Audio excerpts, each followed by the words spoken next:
Hello everybody, today's lesson is on polynomials and there are 6 objectives. By the end of the lesson you should be able to confidently say these following statements. Number 1, I can add polynomial expressions.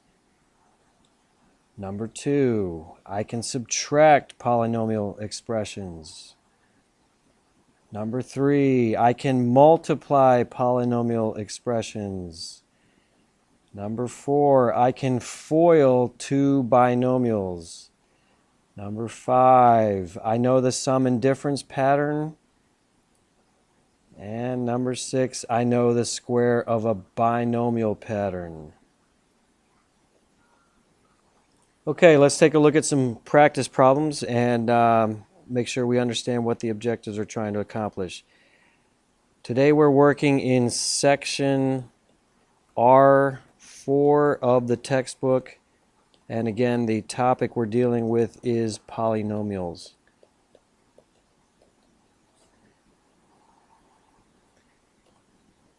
Okay, if we look in the textbook, first at number 27, and that problem says x squared plus 4x plus 5 plus 3x minus 3.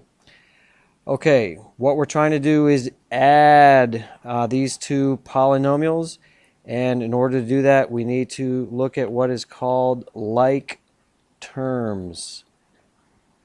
Like terms are the same variable raised to the same power. And if you have like terms, that means you can add and subtract them. So let's look back at the problem that we have at hand. First of all, we look at the x squared. There are no other x squareds going across, so that's going to be only one. We're going to lightly draw a slash through x squared so we don't miss it and we don't double count it. Next, we're going to look at the x. We've got plus 4x plus 3x. Those are like terms. We add them together. That becomes plus 7x. And then we have 5 and minus 3. That adds together to plus 2. And that is our final answer. Please notice that the final answer is in standard form. And we'll go ahead and define that. Standard form is descending order of exponents.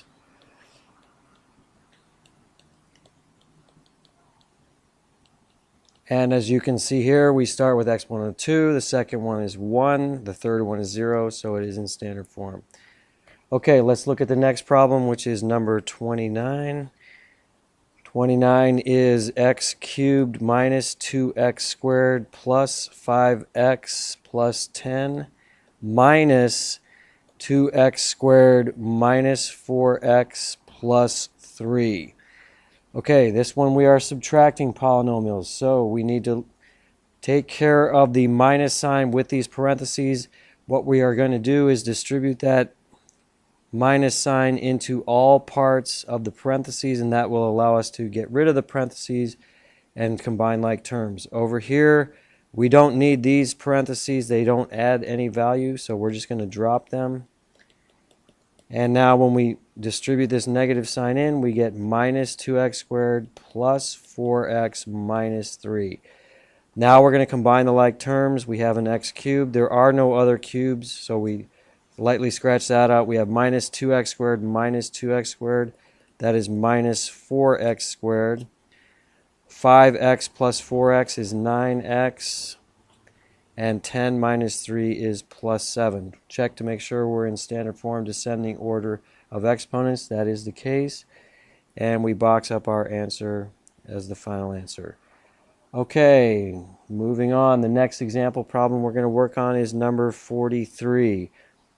43 is negative 2x squared times 4x cubed plus 5.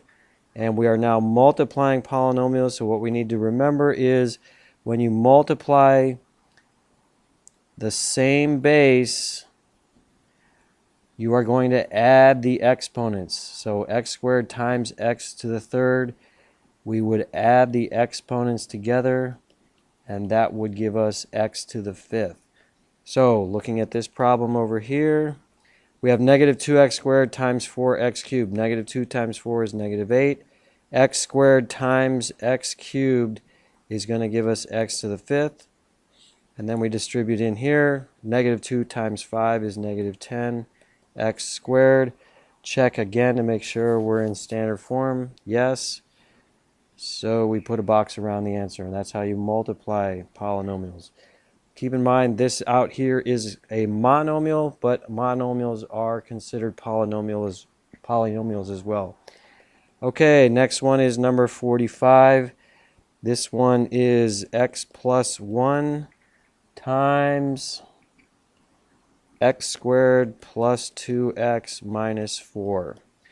Okay, so we have a binomial times a trinomial. The key thing here to remember is be sure to multiply all parts.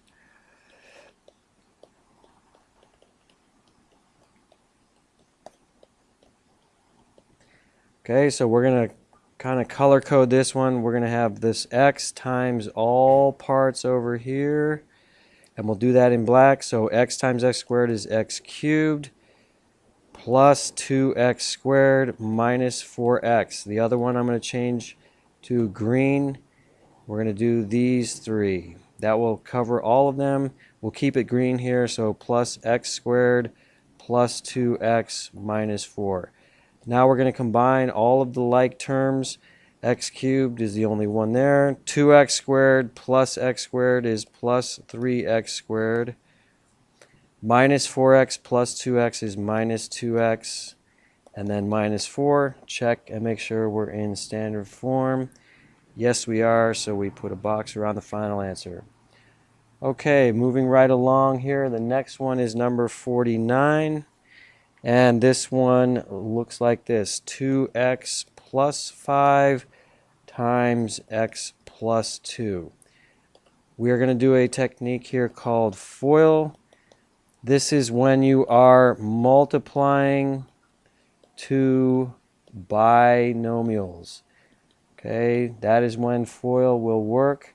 FOIL again stands for first, outer, inner, and last. So we're going to have the first is going to be 2x times x is 2x squared. The outer is 2x times 2, so that's plus 4x. The inner is plus 5x. And the last is plus 10. Combining all like terms, you get 2x squared plus 9x plus 10. We're in standard form, so we put a box around our final answer. And keep in mind, you can see Cyberboy when you FOIL correctly. You can see him there with his virtual reality glasses, his smile, big chin, and bad comb over. Okay, and the next problem we're going to work on is number 79. And this one is 3x plus y times 3x minus y. This is going to introduce us to the sum and difference pattern, which is our next objective. And that pattern is basically this. If you have a plus b times a minus b, the a's and the b's are the same in both binomials. The only difference is we have a plus sign over here and a minus sign over there. If you have that situation, excuse me, just take the first term, whatever it is, and square it. Take the second term, whatever it might be, square it and put it over to the right side, and then you always drop in the minus sign. Okay, sum and difference pattern. So let's go over here and look at this one. Our a is 3x and our b is y, so we're going to take 3x and we're going to square it and put it over to the left. That would be 9x squared. The y we're going to take and square that and put it on the right is y squared, and we drop in a minus sign, and that's all we have to do. The alternative would be to FOIL that, combine like terms, but you introduce possible mistakes. It takes longer. Why not just invest some time in learning the pattern and going directly to the answer? And the last example problem we're going to do today is number 83, and that one is x minus 2y squared. So this is going to introduce us to the square of a binomial pattern. Again, you could rewrite this and FOIL it, combine like terms, but why not just spend a little bit of time and energy learning the pattern, and then you can go right to the answer. So if we have a binomial and we square it, all we're going to do is take the first term and square it and put it to the left. We're going to take the second term with the sign, square it and put it to the right. And then we're going to take the number 2 times the two items here. So 2 times A times B, that's going to go in the middle. It doesn't mean square A and B. It's the number 2 times A times B goes in the middle. Likewise, if we had a pattern like this with a minus sign, we're going to take the first term and square it, put it to the left. The second term with the sign, square it and put it to the right. And then 2 times A times negative B is minus 2AB in the middle. Okay, remember negative B times negative B is plus B squared. Okay, so looking at problem number 83, we have the first term, we're going to square it and put it on the left. The second term with the sign, we're going to square that and put it on the right. And then we're going to have 2 times x times negative 2y. Sorry, that's negative 2 times 2 is negative 4x. Y goes in the middle. And we box up our final answer. That concludes today's lesson. Thank you.